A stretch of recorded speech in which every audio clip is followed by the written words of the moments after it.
ChatGPT you said, एक समय की बात है। अयोध्या के राजा दशरथ के पुत्र श्री राम वनवास पर थे। उनके साथ माता सीता और लक्ष्मण भी थे। वन में रहते हुए एक दिन रावण नामक दैत्य राजा सीता माता को छल से उठाकर ले गया। जब श्री राम और लक्ष्मण लौटे और देखा कि सीता माता नहीं है, तो वे बहुत दुखी हुए। वे हर ओर खोज करने लगे। इसी खोज के दौरान उनकी भेंट वानरराज सुग्रीव और हनुमान जी से हुई।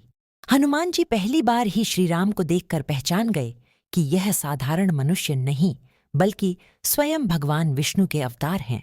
वे उनके चरणों में गिर पड़े और बोले, प्रभु, मैं आपका सेवक हनुमान सदैव आपका दास रहूंगा। श्री राम ने प्रेम से उन्हें गले लगाया। यही क्षण राम हनुमान मिलन कहलाता है। सीता माता की खोज और रामकाज सुग्रीव ने सीता माता की खोज में अपनी वानर सेना भेजी। हनुमान जी को यह पता लगा कि माता सीता लंका में अशोक वाटिका में कैद हैं, लेकिन लंका तक जाने के लिए समुद्र पार करना था। पूरी सेना चिंतित थी कि समुद्र कैसे पार हो। तभी जाम्बवंत जी ने हनुमान को याद दिलाया, हे अंजनी पुत्र, तुम्हारे अंदर अपार शक्ति है। तुम उड़ सकते हो, पर्वत उठा सकते हो, बस अपनी शक्ति को पहचानो। हनुमान जी ने स्मरण किया और पहाड़ के समान विशाल रूप धारण कर लिया। भगवान राम का नाम हृदय में लेकर उन्होंने एक ही छलांग में समुद्र पार कर लिया। अशोक वाटिका में सीता माता लंका पहुंचकर हनुमान जी ने अपने छोटे रूप में जाकर अशोक वाटिका में सीता माता को देखा। माता दुखी थीं और राम का स्मरण कर रही थीं।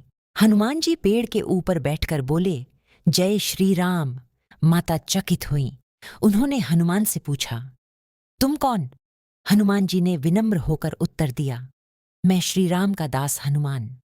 उन्होंने श्री राम द्वारा दिया हुआ अंगूठी सीता माता को दी। माता की आंखों में आशा का प्रकाश लौट आया। लंका दहन वापसी से पहले हनुमान जी ने रावण को राम का संदेश दिया, पर रावण ने क्रोध में आकर उनका पूंछ में आग लगा दी। हनुमान जी ने उस आग का उपयोग करते हुए पूरी लंका को जला डाला, पर सीता माता को नहीं छुआ। राम रावण युद्ध और विजय। हनुमान जी लौटकर श्री राम को सारी बात बताई। फिर श्री राम ने वानर सेना सहित लंका पर चढ़ाई की। युद्ध में हनुमान जी ने अद्भुत वीरता दिखाई। लक्ष्मण को बचाने के लिए वे द्रोणागिरि पर्वत लेकर आए। आखिरकार रावण का वध हुआ और माता सीता की मुक्ति हुई।